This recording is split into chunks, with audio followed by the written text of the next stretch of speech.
guys, welcome back. It's Biggs.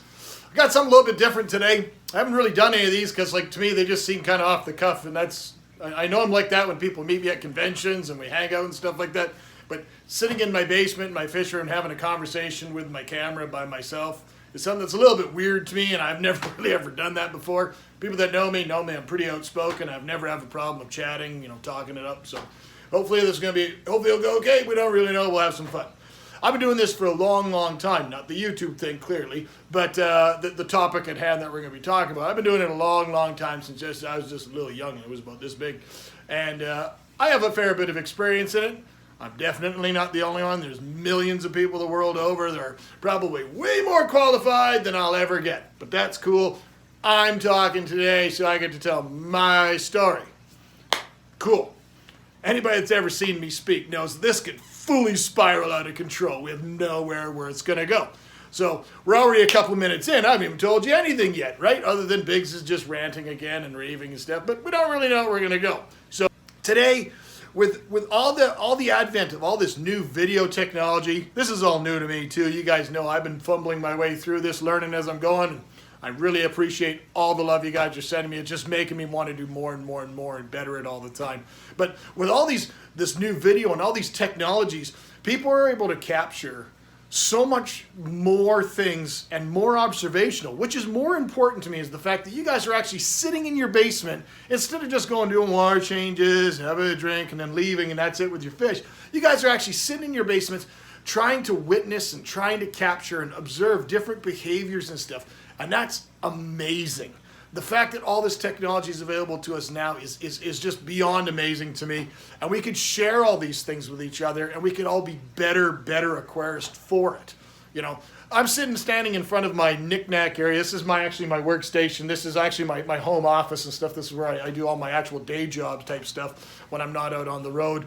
And I've got different awards and some of my cherished books and stuff like that I've held back. I have a lot of them I've kept put away, and there's a lot of them I got rid of because when we moved the last time, it was boxes and boxes and boxes and several 4-foot tall metal filing cabinets full of printed off pages.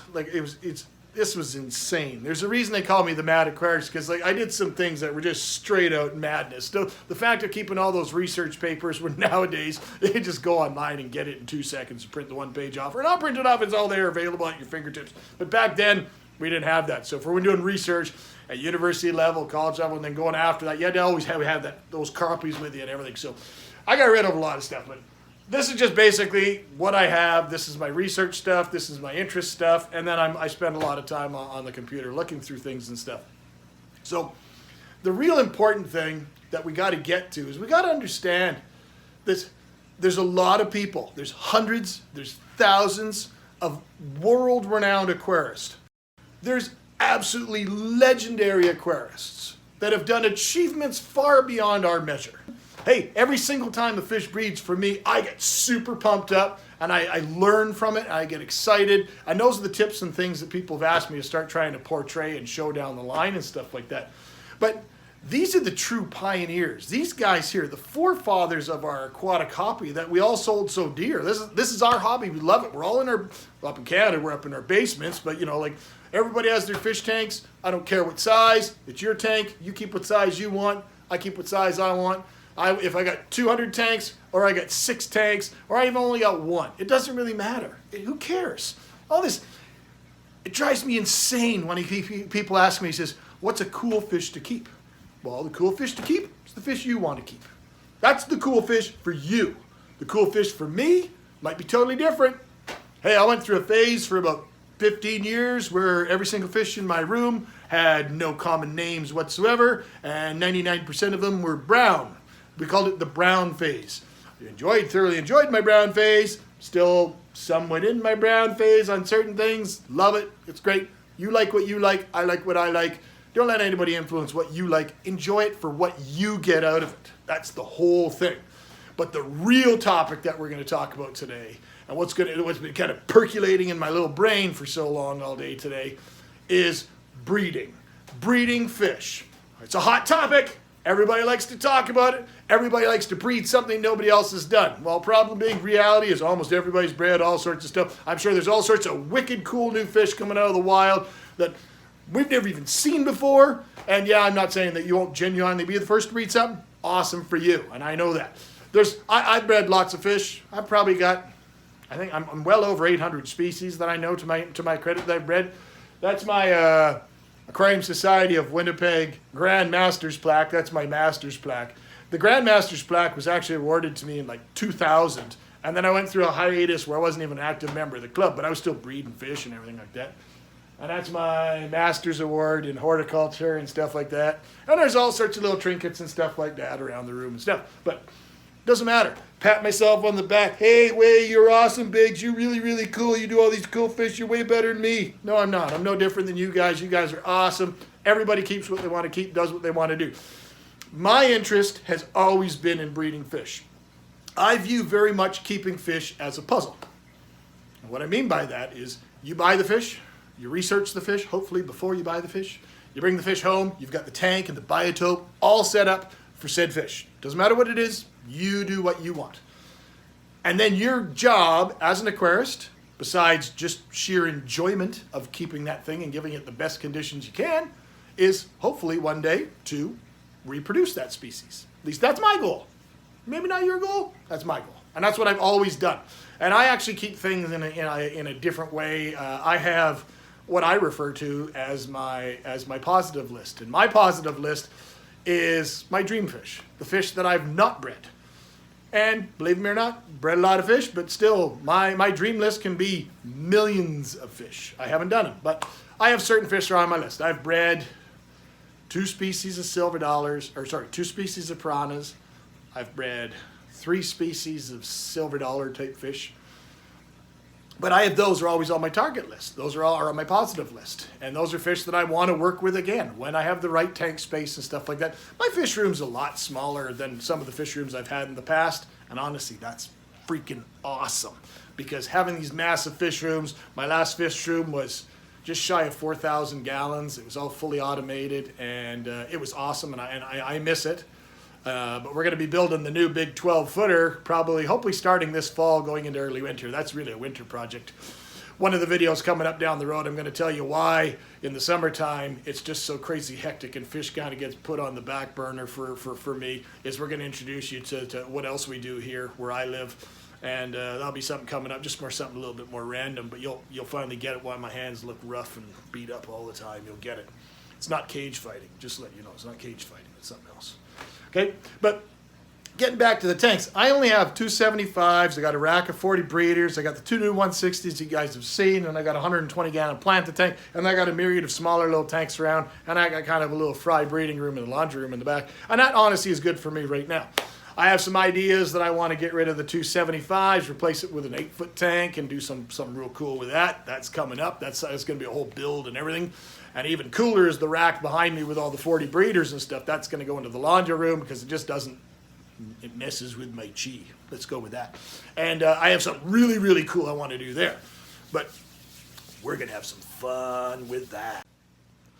Now, getting back to the video thing that we talked about at the beginning. Just because you can't find the video of something online, remember, this is newer technology, especially for older guys or girls. There's lots of excellent women aquarists.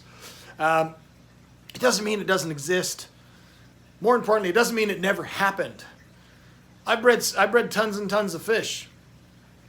I have almost no video of any of it. You take still pictures, or hell, I used to take slides of stuff. Anybody know what a slide is? You're in a certain area, you belong with me. But it doesn't mean it didn't happen. And I love seeing these posts pop up. And I'm not saying this is the case with the one that was today at all, but we do see it periodically. First time ever bred in captivity. And I'm like, how do you know that? Because I guarantee you, as many people that are on social media sites in the aquatic communities, as many people are on YouTubes and stuff like that, there's probably 5 times that amount of people out there that don't use any of those medias. And they might be some of the world's most accomplished aquarists. Why? I'm not saying they're better than us, but instead of playing online and doing all that sort of stuff and having fun and playing on their Facebooks and their Snapchats, what are they doing? They're watching their fish. Some of these old school aquarists, these are the true pioneers. These are the forefathers of our aquatic hobby. These are the guys that did everything. These are the ones that set the beacons. They set the bar so high, and our goal is just to continue it, not just to follow them. Continue those observations, share those observations, use that video, because that video is amazing. Willem Hines, years ago, was in Nicaragua, and he filmed some behaviors that's available on one of his DVDs surrounding Nicaraguensis and Dovai. That is absolutely mind-blowing. I'm not going to tell you what it is, but you should go see that. If you keep Central American cichlids and you get this video from Willem, you will be blown away. It's really, really cool. We really got to get back to where I'm talking about this puzzle. The puzzle is our job, with all the tools available to us, is to figure out all the little pieces and put them in order to be able to give that species everything it needs that it would have in the wild, within reason, that we have the ability to provide, to give it, to mimic its environments, that it can reproduce to its capacity successfully in captivity. Let's talk about some of the tools that we have available to us. Now, to me, I have fish tanks of variety of sizes, and I always have. If I were specializing, and I have over the years, in, say, killifish, I have lots of small tanks, because then I could dedicate tanks to individual pairs, trios, and whatnots. Depending on what species, some species are better bred in groups.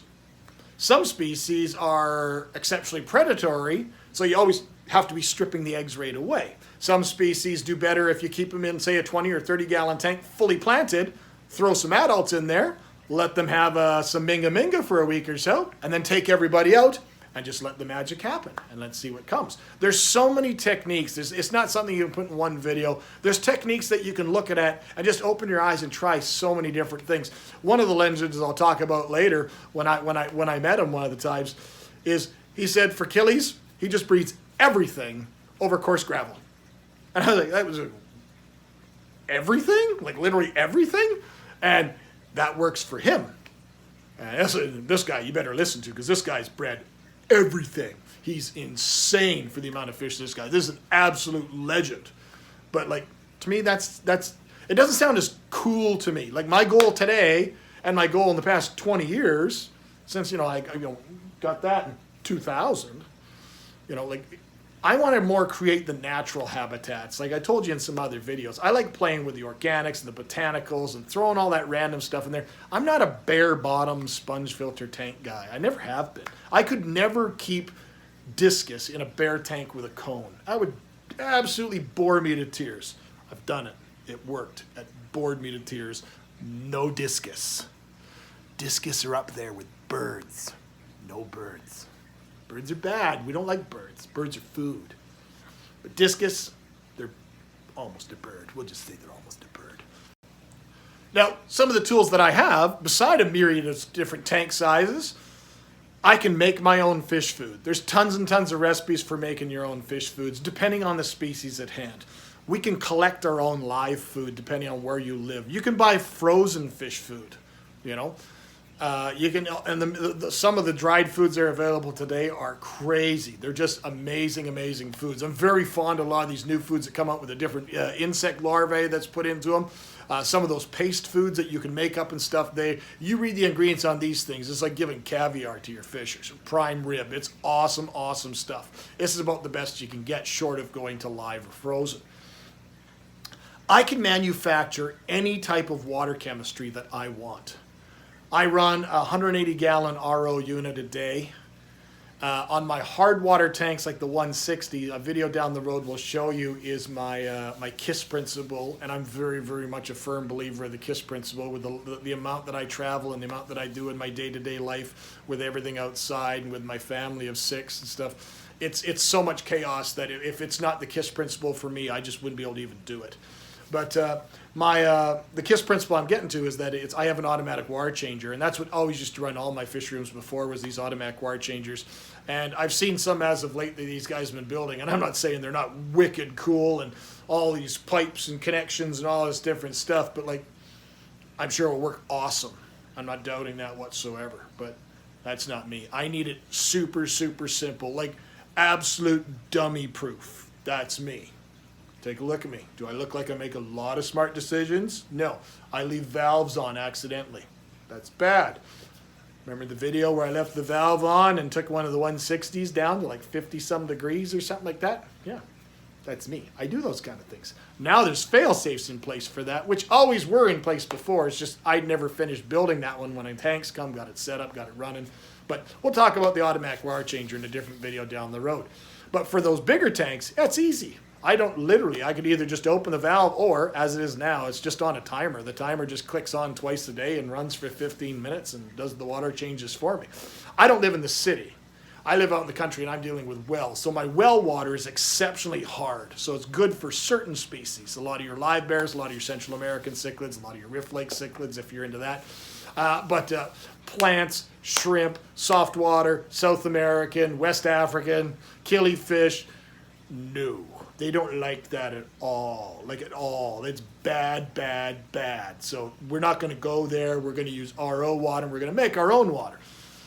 If my well water, it's really, really hard, but it has also all sorts of other things. It has things that would normally never be present at really high levels in a natural water source, such as iron. The quantity of iron that you get out of ground, from a well, is off the charts, and you would never have that. And that does have some effects on different things such as the breeding structures and stuff. And it's harder on fish long term. So by even using RO water, taking that water, making it into RO water, which is chemically inert and extremely volatile, it needs a buffering capacity, I can take that water and then I could either put a lot of buffer in it to alkaline it up quick, or I could put botanicals and things like that and bring it down real quick. And then we just got to stabilize it. And I like a product from Seachem, and I use it by the big ice cream pail called Equilibrium. And that one, it stabilizes, and then I can bring it up or down as I see fit. And I can literally replicate anything I want. Back in the day, what did they do before all that? They used rainwater or snow and melted it down and kept it and stuff, and then brought it up to temperature and then used it and stuff like that. Fish are pretty resilient, as I shown you when I dropped that water temperature down. They can handle a lot of things. When you talk about fish from like South America, almost every single fish, not all, but almost every single fish, theoretically can be bred using triggers. And what I mean by triggers is, let's look at South America just in general. Let's talk Amazonian South America. You have all the ice caps that are in the Andes. When the ice caps melt, which is a seasonal cyclic event, when they melt, all that extra water runs down the mountain. When that runs down the mountain, that water is picking up all that organic matter, the leaf litter, the carcasses, the insects, the dead animals, the branches, anything that is in its path is now washed into the water column.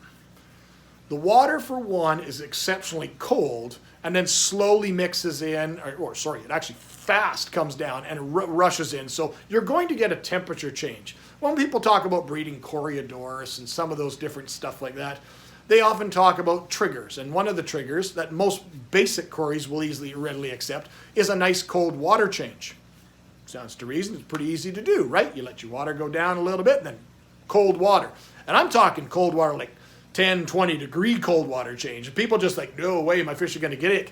Healthy, strong, resilient fish are good. They can handle it. And I showed you that already in this tank. Completely unintentionally, but I proved that for you. Now, that's only one trigger. Some species may respond to one trigger. Some species may not need a trigger, but in the wild caught specimens would respond to a series of triggers or one trigger, whatever. But so number one is that real influx of cold water. Number two is the great drop of the water chemistry is going to change dramatically, because that influx of all that botanicals is going to change the oxygen potential of the water, because all that rotting debris and stuff like that is going to have to be broken down one way, so the oxygen potential is going to drop quickly. The acidification of the water, it's like putting peat moss or a lot of these different botanicals into your tank. The acidification of your water is going to cause that water to plummet really quickly, and those create those different black water habitats and stuff like that. What's the other factors? What's other triggers that we're looking at that we may be looking? Well, maybe overlooking. Yeah, good for you, buddy. That's a good word, overlooking. But one other thing that we may be overlooking is the influx of all the live food sources. Again, there's no indigenous people going and feeding the fish more in this time of year. It's all that stuff that is in the water column now. All those different insects that were on the forest floor. Think about the billions of insects that would be on the forest floor in the Amazon. They're all washed into the water now. So if you're a big fish, you can now get access to birds, small mammals, giant insects, all sorts of crazy stuff that you could only get seasonally at that time. When you think about the insects, all the different sizes, the ants and all those different smaller things, that goes right down the food chain for all these other different species and stuff like that. So water temperature change, acidification, water chemistry changes with acidification and oxygen depletion. And now you've got this massive influx of live food source, which then in turn relates to protein intake for said species. And one or all those triggers in a combination can all be considered triggers in getting some of these species to breed. And the ones that are more challenging often require more than one, maybe more than two, maybe more than three. But our job as an aquarist is to put that puzzle together. And if that doesn't excite you as an aquarist, keep a hamster. Don't keep fish. Because that to me is the whole game of figuring out that piece of puzzle.